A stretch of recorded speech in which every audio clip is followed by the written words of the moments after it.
جو سورہ مبارکہ میں نے تلاوت کی بہت خوبصورت، قرآن کریم کی سب سے مختصر صورت ہے سورہ کوثر۔ سب سے مختصر صورت 3 آیتیں، لیکن معنی اور مفاہیم کے اعتبار سے بہت بڑی صورت ہے، وسیع صورت ہے۔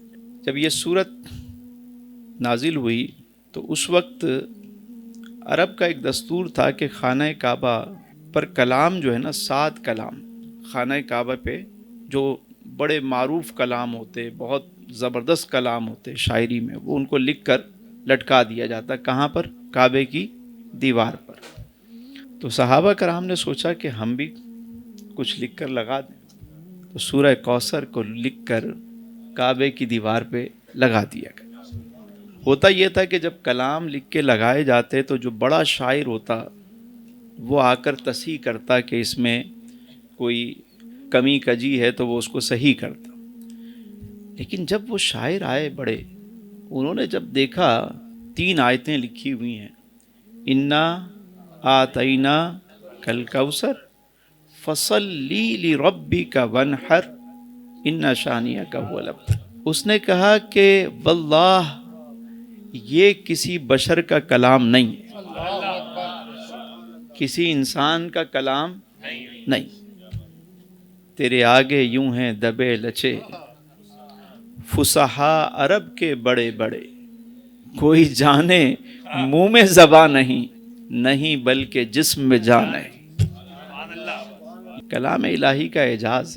پہلی آیت انا آتینا کل کوثر، اللہ تعالیٰ نے اپنے محبوب سے فرمایا، اے محبوب بے شک ہم نے آپ کو بے شمار خوبیاں عطا فرمائی، خیر کثیر عطا فرمائی، کثرت عطا فرمائی۔ انا آتینا کل کوثر، ساری کثرت حضور کو اللہ نے عطا فرمائی۔ اس کا شان نزول یہ ہے کہ جب آقا کریم علیہ السلام کے صاحبزادے حضرت قاسم رضی اللہ تعالیٰ عنہ کا جب انتقال ہوا، حضور کی 4 صاحبزادیاں ہیں، انہوں نے طویل عمر بھی پائی اور ان کا انتقال ہوا، لیکن آپ کے صاحبزادے بچپن ہی میں انتقال کر گئے۔ آپ کی کنیت ہے ابو القاسم، ہمارے قاری صاحب پڑھتے ہیں نا درود تاج، اس میں ابو القاسم ہم پڑھتے ہیں، تو یہ کنیت ہے آپ کی۔ تو آپ کے جب صاحبزادے کا انتقال ہوا، اور یہ بھی اللہ کی مشیت تھی کیونکہ آپ کے بعد نبوت کا سلسلہ جاری نہیں رہنا تھا، اور نبی کے بعد نبی کا جو بیٹا ہوتا ہے وہ مطلب سب یہی سمجھتے کہ یہ بھی نبی ہیں، تو نبوت کا جو دروازہ ہے وہ بند ہونا تھا، اللہ کی مشیت تھی۔ تو صاحبزادے کا انتقال ہوا، حضور غمزدہ ہیں، تکلیف ہے۔ اب جو مشرکین مکہ تھے انہوں نے یہ بات کہنا شروع کر دی۔ کیا کہنے لگے؟ معاذ اللہ انہوں نے ایسی بات کہی، کہنے لگے کہ اب تو ان کا سلسلہ منقطع ہو گیا، یہ نسب آگے کیسے چلے گا؟ نسبی سلسلہ تو اب ختم ہو گیا کیونکہ اولاد نرینہ ہے نہیں، اولاد کا سلسلہ جو چلتا ہے وہ باپ سے چلتا ہے نا، تو اب اگر اولاد نرینہ نہیں ہے تو وہ کہنے لگے یہ سلسلہ تو ختم ہو گیا، آپ کا پیغام آگے کون لے جائے گا؟ آپ جس چیز کی تبلیغ کر رہے ہیں وہ میسیج آگے کیسے جائے گا؟ اور ایک شخص تھا عاص بن وائل، اس نے تو بہت زیادہ غلط زبان استعمال کی، وہ کہنے لگا کہ میرے 4 بیٹے ہیں، کڑیل جوان ہیں، ہمارا سلسلہ تو آگے جائے گا لیکن آپ کا سلسلہ کیسے آگے جائے گا؟ یہ بات کی جب انہوں نے۔ آج کے دور میں بھی ہمارے ہاں کسی کے ہاں فوتگی ہو جائے تو لوگ کبھی بھی ایسی بات نہیں کرتے کہ ایک آدمی کا دل ویسے ہی دکھا ہوا ہے، اوپر سے پھر ایسی بات کریں۔ لیکن مشرکین مکہ اپنی آخری حدوں کو بھی پار کر رہے تھے، یعنی اس تکلیف کے عالم میں بھی نمک چھڑک رہے تھے۔ انہوں نے کیا کہا کہ یہ سلسلہ تو اب ختم ہو گیا۔ تو دل مصطفیٰ کریم علیہ السلام پر غم ہے، اور اتنے میں اللہ رب العزت نے یہ سورہ مبارکہ نازل فرمائی، انا آتینا کل کوثر، محبوب ہم نے آپ کو خیر کثیر عطا کر دیا، عطا کر دیا. ایسی کثرت. دیکھیں ایک ہوتا ہے قلیل اور ایک ہوتا ہے کثیر اور ایک ہے کوثر. جتنی کثرت ہے خیر کی سب کی سب حضور کو عطا کر دی. آپ کی اولاد میں کیسی کثرت ہوئی. آج وہ سارے مشرکین جو تھے وہ آج ان کا کہاں نسب کوئی یاد بھی کرتا ہے؟ کسی کو پتہ ہی نہیں. کہیں کہیں کسی کا ذکر بھی ملتا ہے تو وہ بھی عبرت کے لیے ملتا ہے. حضور علیہ السلام کی اولاد نرینہ نہ رہی، لیکن آپ دیکھیے کہ حضور کی شہزادی سیدہ کونین، آپ دیکھیے کہ آقا کریم علیہ السلام کا سلسلہ نسب کیسے چلا. حتیٰ کہ کربلا کے میدان میں ہم دیکھیں تو سارے جوان شہید ہوئے سوائے امام زین العابدین کے. وہ بیمار تھے، لڑائی کے لیے نہیں نکلے، لیکن اللہ رب العزت نے اپنے محبوب کے نسب کو کیسے جاری رکھا کہ آج دنیا کے کونے کونے میں سادات کرام ملتے ہیں. کوئی دنیا کا ایسا کونا نہیں ہے جہاں آپ جائیں آپ کو سید زادہ نہ ملے. حضور کی اولاد میں برکت دیکھیے. اور یہ تو نسبی اولاد کی بات ہے نا. جو مانوی اولاد ہے، یعنی ہم سارے حضور کے بیٹے ہی ہیں نا روحانی طور پہ. حضور ہمارے روحانی والد ہیں، معنوی اعتبار سے حضور ہمارے والد ہیں. حضور کی جو ازواج ہیں وہ ہماری مائیں ہیں، امت کی مائیں ہیں. تو اگر یوں دیکھا جائے تو حضور کی اولاد کی کثرت آپ دیکھیں کیسی کثرت اللہ نے عطا فرمائی. کل قیامت کے دن بھی جب انبیاء علیہ السلام اپنے اپنے امتیوں کو لے کر آئیں گے تو کسی کے ہمراہ 2 ان کے ساتھی ہوں گے، کسی کے ساتھ 4 ہوں گے، 6 ہوں گے. حضرت نوح علیہ السلام نے 950 سال تک تبلیغ کی. آپ کی عمر مبارک تو اس سے بھی زیادہ تھی. 950 سال تبلیغ. لیکن جب آپ آئیں گے تو آپ کے ساتھ بھی چند درجن لوگ ہوں گے. اور جب میرے حضور تشریف لائیں گے وہ منظر کیسا ہوگا. یہ امت سب سے افضل امت، یہ دنیا میں سب سے آخر میں آئی لیکن جنت میں سب سے پہلے جائے گی. اور میدان محشر میں یہ جو کوثر ہے، حوض کوثر، اللہ اللہ اللہ اللہ کمال ہے. حوض کوثر کا آپ سنتے آئے ہوں گے. وہ حوض جو میدان محشر میں جب کہیں پانی نہیں ہوگا تو میرے آقا کریم علیہ السلام جو ساقی کوثر ہیں، جام کوثر بھر بھر کر اپنے غلاموں کو پلا رہے ہوں. اب یہاں سوال پیدا ہوتا ہے کہ اتنی کثرت ہوگی عوام کی محشر کے دن، اتنے لوگ ہوں گے تو حضور کتنے لوگوں کو پلائیں گے. سوال پیدا ہوتا ہے. تو میرے آقا کریم علیہ السلام نے خود ہی اس کا جواب عطا فرمایا.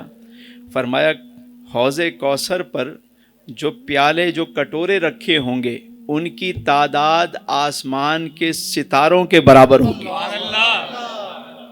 ستارے کتنے، سیارگان فلک کتنے ہیں، یہ گلیکسی، یہ کہکشائیں کتنی، کوئی شمار کر سکے. لیکن حضور کے علم میں ہے کہ کتنے ہیں. فرما رہے ہیں ان کے برابر ہوں گے. کٹورے ہی کٹورے رکھے ہوں گے اور غلام جائیں گے بھر بھر کے پی رہے ہوں گے.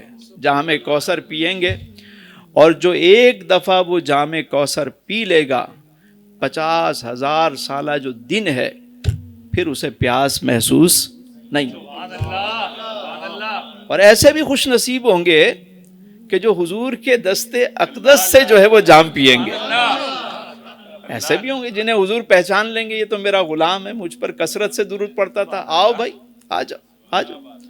کیونکہ یہ حدیث میں ہے کہ حضور پر جو کثرت سے درود پڑتا ہے حضور اسے پہچانتے بھی. دھوپ میں کھڑے ہوں گے تو عرش کے سائے کے نیچے، پیاسے ہوں گے تو جام کوثر ملے گا. اسی لیے تو کہتے ہیں کثرت سے آپ بھی تو کثرت سے درود پڑھیں تاکہ اس کوثر کا قطرہ آپ کو بھی نصیب ہو جائے. یہ دنیا بڑی قلیل ہے.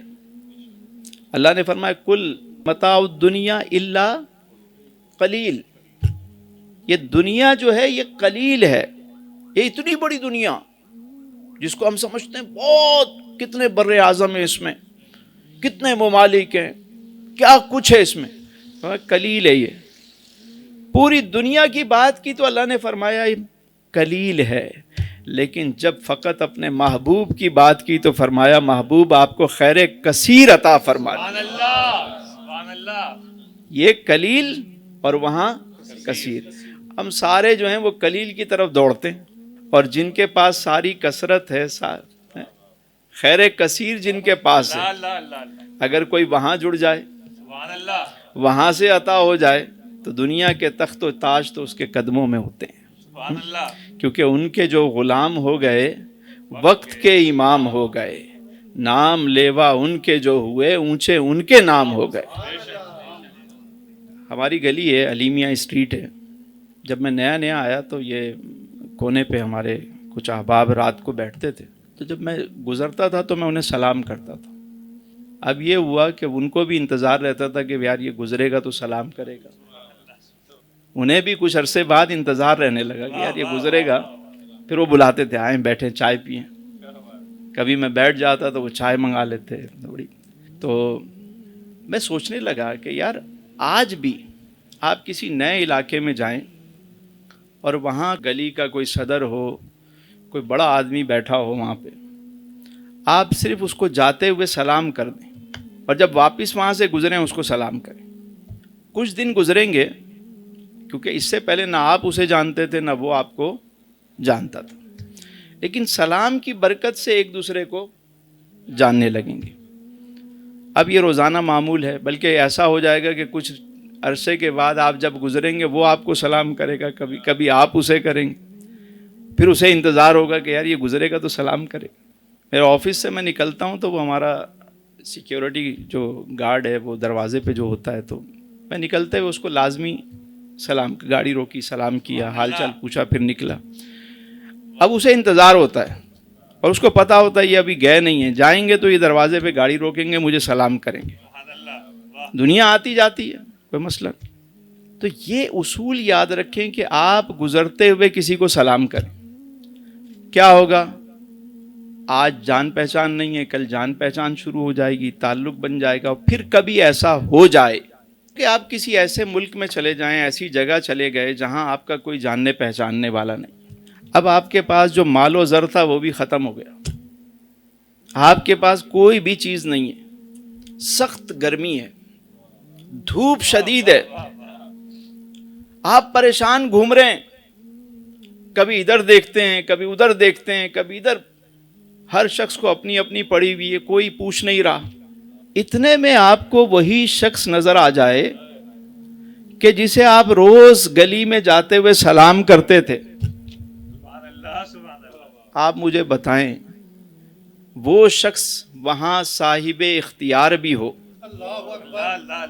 وہ آپ کو دیکھے کہ آپ اس حال میں گھوم رہے ہیں، وہ کیا کرے گا آپ کو دیکھ کر؟ ایک انسان سے آپ کیا توقع رکھتے ہیں؟ کیا کرے گا؟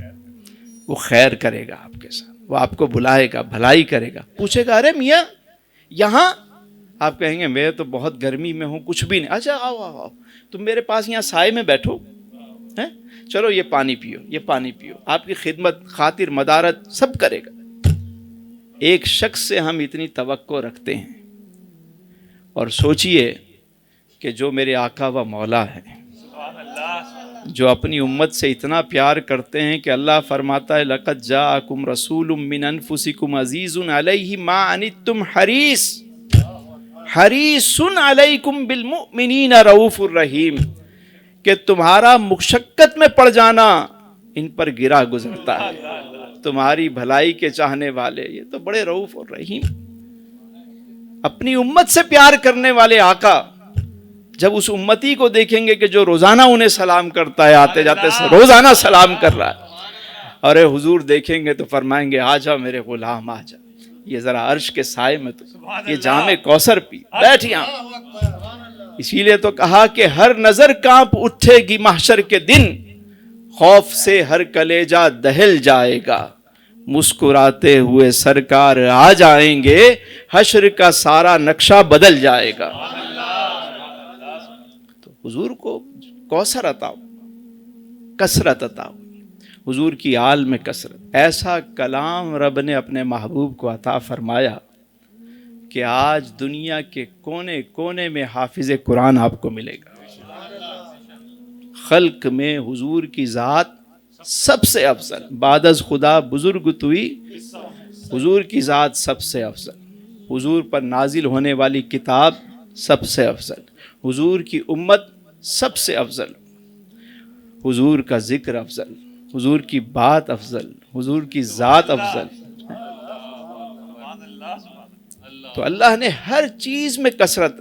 حضور کی آل میں ایسی برکت ہے کہ آج دنیا کے کونے کونے میں سادات کرام ملتے ہیں. یہ برکت ہے.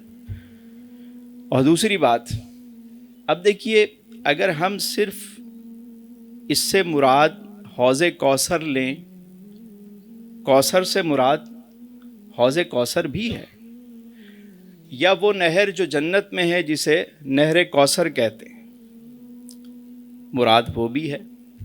لیکن صرف اگر وہی مراد لے لیں تو ایسا نہیں ہے، کیونکہ جنت تو کل ہے نا، اور جنت کی نہر کیا ہے؟ اس کا جز ہے، ایک حصہ ہے نا، ایک پارٹ ہے، پوری جنت تو نہیں ہے.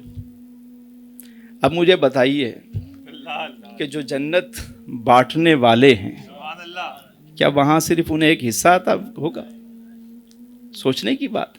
حضور تو وہ ہیں کہ حضور فرماتے ہیں کہ میرے غلاموں، تم میں سے اگر کوئی دو ہونٹوں کے درمیان جو شے ہے، یعنی زبان اور دو ٹانگوں کے درمیان جو شرمگاہ ہے، اگر کوئی اس کی ضمانت دے کہ میں اسے غلط استعمال نہ کروں گا تو میں انہیں جنت کی ضمانت دیتا ہوں.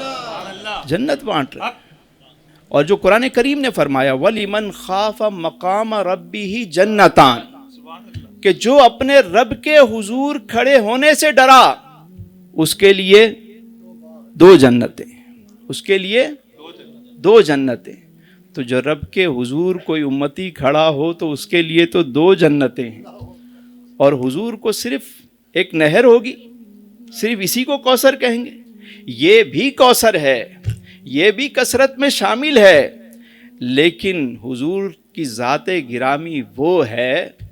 اللہ اکبر، اللہ اکبر. ذرا دیکھیے تو صحیح کہ حضور کے غلام ہیں ربیہ بن کعب رضی اللہ تعالی، اور رات کو حضور کو خدمت کرتے، حضور کے حجرہ مبارک کے سامنے بیٹھے رہتے تھے، اور انہیں پتہ ہوتا تھا کہ آقا کریم علیہ السلام کس وقت رات کو بیدار ہوتے ہیں تہجد کے لیے. آقا کریم علیہ السلام بیدار ہوتے تو ربیہ کیا کرتے رضی اللہ تعالیٰ عنہ؟ حضور کو پانی لا کر وضو کے لیے دیتے. خدمت گھر بھی تھا لیکن رہتے حضور کے قدموں میں تھے. کیسی قسمت پائی.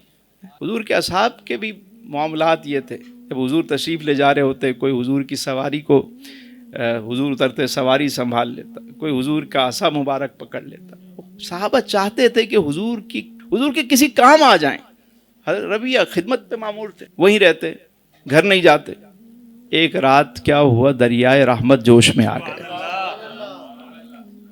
حضور نے فرمایا سل ربیہ، ربیہ مانگ مانگ. کیا مانگتا ہے؟ مانگ. اور وہ بھی صحابی تھے. یا آج کے دور میں کوئی دنیا دار شخص ہوتا تو کیا مانگتا؟ ہم کیا مانگتے ہیں؟ کبھی ہمیں موقع مل بھی جائے تو ہم کیا مانگیں گے؟ کہیں گے کہ زیادہ ہوشیار ہوگا وہ کہے گا کوئی MNA کا ٹکٹ مل جائے،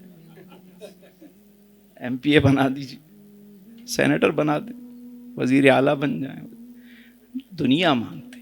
میرے پاس یہاں حضرات تشریف لاتے ہیں، یقین کریں بہت کم لوگ ہوتے ہیں کہ جو مطلب کوئی ایسی بات کے لیے آئے ہوں.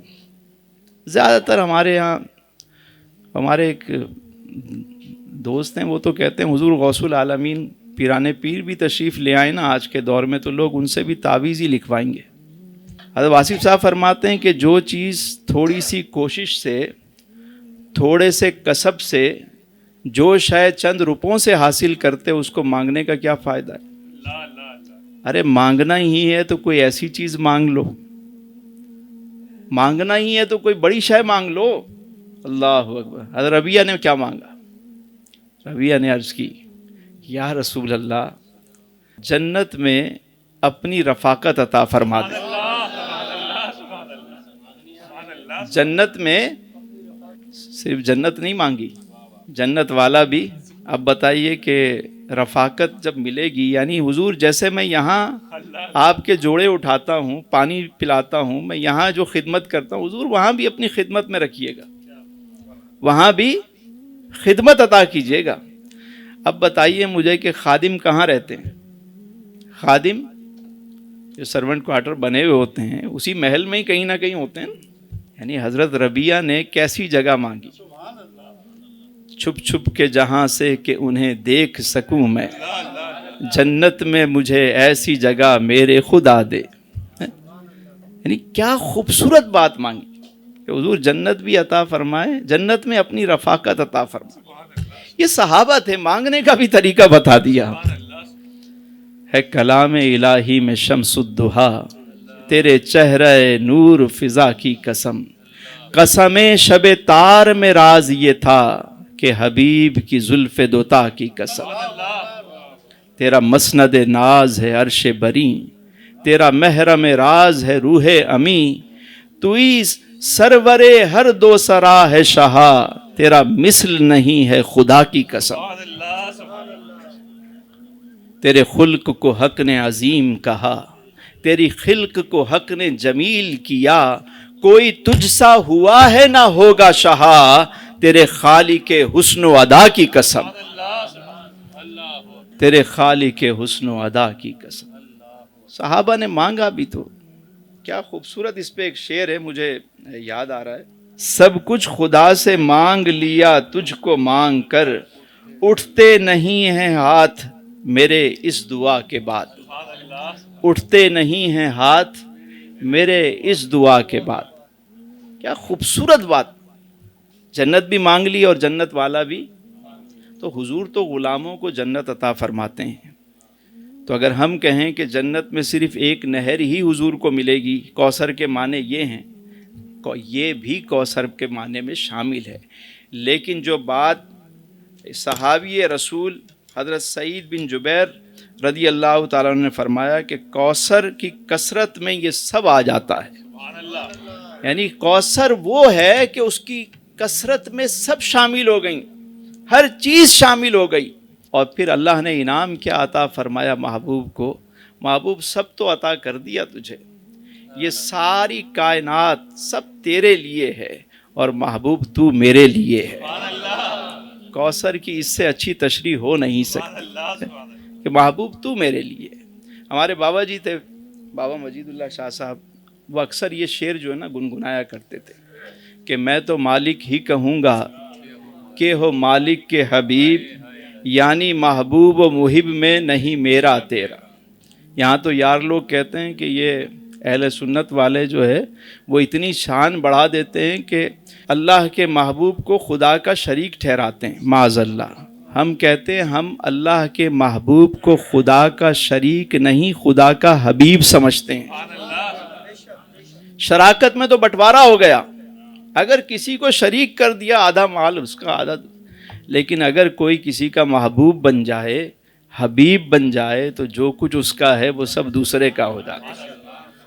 ہم تو یہ کہتے ہیں اللہ کے حبیب ہیں آپ، سب عطا فرما دیا.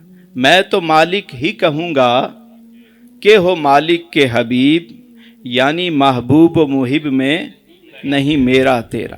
میرا تیرا نہیں ہوتا، بلکہ محبوب توحید میری ہوگی، رسالت تیری ہوگی، عطا میری ہوگی، تقسیم تیری ہوگی، یہ خلقت میری ہوگی، حکومت تیری ہوگی، جبریل میرا ہوگا، وہ خادم تیرا ہوگا، صدیق میرا ہوگا، وہ یار تیرا ہوگا، عمر میرا ہوگا، مراد تیری ہوگی، عثمان میرا ہوگا، داماد تیرا ہوگا، علی میرا ہوگا، فقیر تیرا ہوگا، یہ زہرا میری ہوگی، وہ بیٹی تیری ہوگی، حسن میرا ہوگا، نواسہ تیرا ہوگا، حسین میرا ہوگا، نواسہ تیرا ہوگا، بلال میرا ہوگا، وہ عاشق تیرا ہوگا، اویس میرا ہوگا، وہ شیدہ تیرا ہوگا، حسان میرا ہوگا، وہ نعت خواں تیرا ہوگا جو عاشق تیرا ہوگا، وہ عاشق میرا ہوگا، جو دشمن تیرا ہوگا وہ دشمن میرا ہوگا، قرآن میرا ہوگا، بیان تیرا ہوگا، توریت میری ہوگی، وہ نعت تیری ہوگی، انجیل میری ہوگی، وہ بات تیری ہوگی، صحیفے میرے ہوں گے، قصیدے تیرے ہوں گے، جو عاشق تیرا ہوگا وہ عاشق میرا ہوگا، جو دشمن تیرا ہوگا وہ دشمن میرا ہوگا، یہ بندے میرے ہوں گے، دیوانے تیرے ہوں گے۔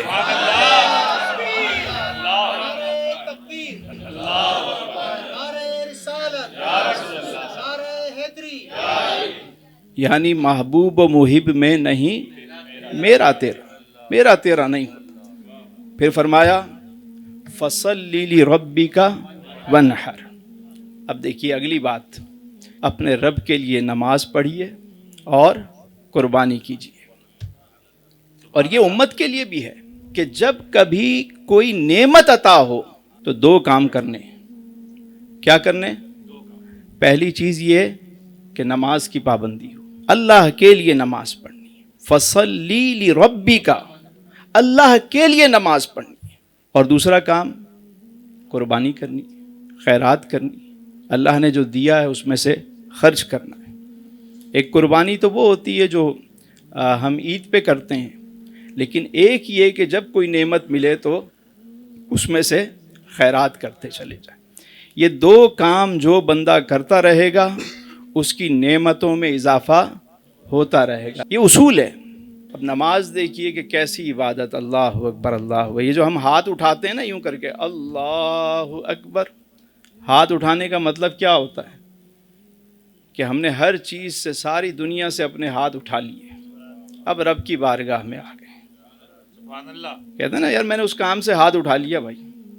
تو یہ ہاتھ اٹھانا کیا ہے کہ ہم نے ہر چیز سے ہاتھ اٹھا لیا، اب اللہ کی بارگاہ میں کھڑے ہو گئے۔ اور انسان کی جو سب سے اعلیٰ شے ہے، ناک کی بات ہے بھائی، ناک کا مسئلہ لوگ بناتے ہیں، یہ سر ہے۔ تو یہ سر، یہ جبیں خالق حقیقی کے آگے جھکا دو، اس نے نعمتیں عطا کی، شکر ادا کرو، تمہاری نعمتوں میں اضافہ ہو جائے گا۔ لَإِن شَكَرْتُمْ لَأَزِيدَنَّكُمْ، شکر کرو گے نعمتیں بڑھے گی، اس کی راہ میں خرچ کرو گے اضافہ ہو جائے گا۔ بارہا یہ بات میں نے عرض کی ہے کہ جو چیز آپ بانٹو گے نا وہی آپ کی طرف لوٹ کر آئے گی۔ علم بانٹو گے علم آئے گا، مال بانٹو گے مال آئے گا، اخلاق بانٹو گے، آپ عزت بانٹ کے دیکھیں آپ کی عزتوں میں اضافہ ہو جائے گا۔ آپ لوگوں کے لیے پانی کا انتظام کریں، آپ لوگوں کو آسانیاں بانٹ کے دیکھیں، آپ کی زندگی میں آسانیاں آنا شروع ہو جائیں گی۔ لیکن یہ کام مسلسل کرنا ہوتا ہے۔ ہم کہتے ہیں یار ہم نے تو اس کے ساتھ کیا اور دیکھو ہمیں کیا ملا بدلے۔ صلہ لوگوں سے نہیں لینا، آپ کرتے چلے جائیں، آپ دیکھیے گا کہ کیسے برکت ہونا شروع ہو جاتی ہے۔ اصل میں یہ راز ہیں، کسی کو سمجھ میں آ جائے۔ بعض لوگ ہمیں کہتے ہیں یار سکون نہیں ملتا، بے سکونی بہت ہے، بے چینی بہت ہے، کوئی تعویذ بتائیں کوئی ہے۔ میں نے کہا آپ دوسروں کو سکون دینا شروع کر دیں۔ لوگوں کی زندگیاں بے سکون کر کے گھوم رہے ہو، تمہیں کہاں سے سکون ملے گا؟ سکون بانٹو گے سکون ملے گا، خوشی بانٹو گے خوشی ملے گی۔ تو لوگ یہاں تو اپنی مسائل کی وجہ سے اتنے پریشان نہیں ہوتے آج کے دور میں جتنا لوگوں کی خوشیوں کی وجہ سے۔ اس نے کوئی پکچر لگا دی سوشل میڈیا پہ، ان کی نیندیں حرام ہو گئیں، ابے یہ چلا گیا وہاں پہ، یہ پہنچ گیا وہاں پہ، یہ وہاں کھانا کھا رہا ہے، ہائے ہائے اپنا کھانا اٹھا کے پھینک دیا، بچوں کو ڈانٹ رہے ہیں۔ کہ ہم دوسروں کی خوشیاں دیکھ کے ہمیں اپنی چیز بری لگنے لگ جاتی۔ بھائی یہ سوشل میڈیا ہے، اس کا ایک رخ ہے، اس کا ڈارک پہلو کوئی بھی نہیں دکھاتا آپ کو۔ وہ چیزیں دکھاتے ہیں پورا فلٹر کر کے، ایسے ایسے کلر لگا کے وہ پکچر دکھاتے ہیں۔ کبھی ہم بھی کہیں چلے جائیں تو لوگ کہتے ہیں آپ وہی ہیں جن کی ویڈیو دیکھی تھی، وہاں تو بڑے گورے لگ رہے تھے۔ وہ کیمرے کا کمال ہوتا ہے، ہمارا کیا کمال ہے۔ ہاں تو اتنے کیمرے یہ بیٹھے ہوئے ہمارے سالک میاں، پتہ نہیں کیا کیا اس میں فلٹر ولٹر لگاتے رہتے ہیں، لوگ سمجھتے ہیں بڑے گورے ہوں گے، جب وہ فزیکل آ کے ملتے ہیں کہتے ہیں یہی ہیں۔ یہ جو سوشل میڈیا ہے نا یہ کچھ اور ہے۔ تو جو چیز بانٹو گے وہی آپ کو ملے گی۔ فَصَلِّ لِرَبِّكَ وَانْحَرْ إِنَّ شَانِئَكَ والابتر. محبوب جو آپ کا دشمن ہے وہی ابتر ہے، جو آپ کا دشمن ہے وہی ہر بھلائی سے محروم ہے. ایک بات اور عرض کروں، بس یہ بات کر کے اپنی بات کو مکمل کروں. یہ جو صورت ہے جسے کہتے ہیں سورہ کوثر، یہ بڑی مجرب صورت ہے. اگر کوئی شخص اس کو اپنے معمول میں شامل کر لے، کم از کم روزانہ 43 مرتبہ یا پوری تسبیح پڑھ لے 100 دانوں کی سورہ کوثر کی، یہ ایسی صورت ہے کہ اس کو پڑھنے سے برکت بھی آتی ہے، کثرت بھی آتی ہے. اور جب یہ تسبیح پڑھیں تو 2 چیزوں کا اہتمام کرنا ہے. کس کا؟ نماز اور اللہ کی راہ میں خرچ کرتے رہیں، قربانی کریں. قربانی ضروری نہیں کہ مال سے کریں، وقت کی قربانی دے سکتے ہیں وقت کی دیں، خواہشات کی قربانی دے سکتے ہیں وہ دیں. جو قربانی دے سکتے ہیں وہ دیتے رہیں اور اس کو پڑھتے رہیں اور بے فکر ہو جائیں. جو آپ کا دشمن ہے وہی ابتر ہوگا. اس سورہ کی آج بھی یہ برکت ہے کہ آپ اس کو پڑھتے رہیں، دشمن آپ سے دور ہوتے چلے جائیں گے، آپ خوشحال ہوتے چلے جائیں گے. تو اس کی اجازت بھی ہے، جو پڑھنا چاہے 43 مرتبہ آپ اس کو ڈیلی پڑھنا شروع کریں. یہ بڑی خوبصورت اور برکت والی، اور حضور کی جو اس میں عظمت اور شان بیان ہوئی، اس سورہ کو پڑھ کے دیکھیں، پڑھتے رہیں. اچھا ایک بات اور بھی ہے کہ جب آپ پڑھنا شروع کرتے ہیں نا کوئی بھی چیز، تو بعض لوگ کہتے ہیں ہم نے شروع کیا اور کچھ بھی نہیں ہوا پھر چھوڑ دیتے. نہیں، جب کوئی کام شروع کریں نا، یا تو نہ کریں، کوئی ضروری نہیں کہ آپ اس کو، لازمی تو نہیں ہے کہ آپ پڑھیں، لیکن اگر آپ نے پڑھنا شروع کر دیا ہے تو پھر اس کو کنٹینیو پڑھتے رہیں، پھر اس کی برکتیں آنا شروع ہو جائیں. جب کسی چیز کی زکوٰۃ ادا ہوتی ہے تو پھر اس کی برکات آنا شروع ہو جاتی ہیں. اللہ تعالیٰ سے دعا ہے کہ اللہ تعالیٰ ہم سب کو آسانیاں عطا فرمائے اور آسانیاں تقسیم کرنے کا شرف عطا فرمائے.